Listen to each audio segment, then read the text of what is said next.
Assalamualaikum warahmatullahi wabarakatuh. Bismillahirrahmanirrahim. Alhamdulillahilladzi ja'alna min ibadihil muttaqin. Wassalatu wassalamu ala sayyidina Muhammadin sayyidil mursalin wa alihi wa sahbihi ajmain. Amma ba'du. Pemirsa Gansa, semoga Allah Subhanahu wa taala, ketika Allah Subhanahu wa taala menyatakan dalam surat Al-Fatir ayat 32, A'udzubillahi minasyaitonir rajim. Bismillahirrahmanirrahim. Summa arsalnal kitabal ladzina astafaina min ibadina faminhum zalimun li nafsi faminhum muqtasid wa minhum sabiqun bil khairat dzalika huwal fadlul kabir. Pada surat ini Allah Subhanahu wa taala membagi manusia menjadi 3 golongan.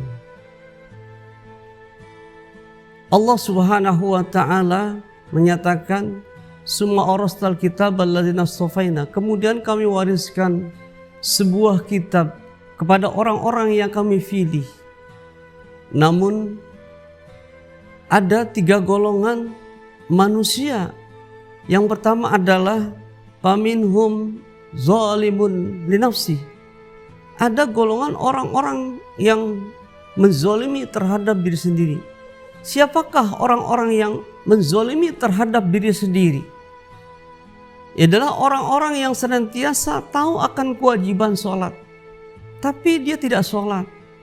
Berapa banyak orang yang tahu kewajiban puasa tapi dia nggak puasa. Dan berapa banyak orang yang tahu kewajiban-kewajiban lainnya, mereka tidak melakukan. Banyak orang meninggalkan puasa, banyak orang meninggalkan sholat. Na'udzubillah summa na'udzubillah min dzalik. Berapa banyak orang muslim, berapa banyak umat Islam, dia tahu kewajiban sholat tapi dia tidak melaksanakan ibadah sholat. Berapa banyak orang yang muslim tapi mereka tidak puasa. Kalau di masjid barangkali kita tahu dan banyak orang-orang yang melakukan puasa. Namun ketika kita berjalan di pasar, di tengah-tengah pasar, begitu banyak orang-orang yang tidak melakukan puasa. Na'udzubillah summa na'udzubillah min dzalik. Mereka termasuk orang-orang yang zalimul li nafsi. Orang-orang yang senantiasa menzalimi terhadap diri sendiri. Apa obatnya ketika orang berbuat zalim sendiri? Di sana dikatakan dalam surat Al-Imran ayat 134. Di sana dikatakan walladzina idza fa'alu fahishatan aw zalamu anfusahum zakarullah fastaghfiru lidzunubihim wa ma yaghfiru dzunuba illallah wa lam yusiru ala ma fa'alu wa hum ya'lamun. Solusinya ketika kita berbuat dosa kepada Allah Subhanahu wa taala, berbuat zalim terhadap diri kita sendiri, maka kata Allah wa idza fa'alu fahishatan, dan apabila kamu berfahisha berbuat dosa, au zalamu anfusahum, atau kamu berbuat zalim terhadap diri sendiri, zakarullaha, maka hendaklah ingat Allah, fastaghfiru lidzunubihim, dan mohon ampunan kepada Allah Subhanahu wa taala. Dan tidak ada satu dosa yang diampuni Allah Subhanahu, tidak ada satu dosa yang diampuni kecuali Allah Subhanahu wa taala yang mengampuninya. Dengan sebuah catatan, kita tidak melakukan, tidak mengulangi perbuatan-perbuatan dosa tersebut. Ma'asyiral muslimin, dimakan Allah Subhanahu wa taala. Kemudian yang kedua, Allah mengatakan orang-orang yang senantiasa tadi zalimul li nafsi, yang kemudian orang-orang yang muqtasid, kata Allah. Siapakah orang-orang yang muqtasid? Yaitu orang-orang yang melakukan satu kewajiban yang diperintahkan oleh Allah Subhanahu wa taala, mereka laksanakan. Orang puasa dia puasa, orang sholat dia puasa, orang sholat dia sholat, orang haji dia haji. Tapi dia masih melakukan perbuatan-perbuatan maksiat, masih melakukan perbuatan-perbuatan dosa. Mereka mencampur adukan antara perbuatan baik dengan perbuatan yang buruk, sehingga orang bilang maksiat, dia melaksanakan maksiat tapi juga melaksanakan sholat, melakukan puasa, sehingga antara hak dan batil mereka campur.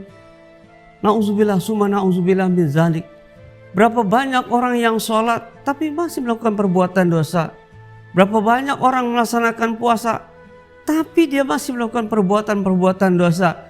Ini yang kata Allah, orang-orang yang muktasid, orang-orang yang pertengahan. Pemirsa Gansa semoga Allah Subhanahu wa ta'ala, kalau kita lihat dulu Pak, orang-orang begitu indahnya, begitu enaknya beribadah. Kenapa? Karena jauh dari keramaian, jauh dari kemaksiatan-kemaksiatan. Dulu kalau kita dengar dari rumah ke rumah orang sering membaca Al-Quran. Rumah satu kita dengar orang baca Tabbat yada abi lahabi wa tab. Kemudian kucuk-kucuk kita jalan lagi ke rumah yang satu, orang baca Bismillahirrahmanirrahim, Yasin wal Qur'anil Hakim innakal mursalin ala siratal mustaqim. Begitu indahnya kampung kita, terdengar alun-alun suci ayat Quran. Begitu makanya berkah kampung kita. Nah, orang-orang yang semacam ini adalah orang-orang yang ketika mereka melakukan ibadah tapi tetap melakukan perbuatan-perbuatan maksiat. Ini orang-orang yang dikatakan muktasid, orang-orang yang pertengahan. Yang terakhir adalah orang-orang yang sabiqun bil khairat, orang-orang yang senantiasa berlomba-lomba dan kebaikan. Sebelum orang berbuat baik, dia terlebih dulu berbuat baik. Sebelum orang datang ke masjid, dia terlebih dulu datang ke masjid. Sebelum orang datang ke tempat pengajian, dia terlebih dulu datang ke pengajian. Terus berlomba-lomba. Begitu hebatnya, begitu gigihnya untuk berlomba-lomba melakukan satu kebaikan-kebaikan.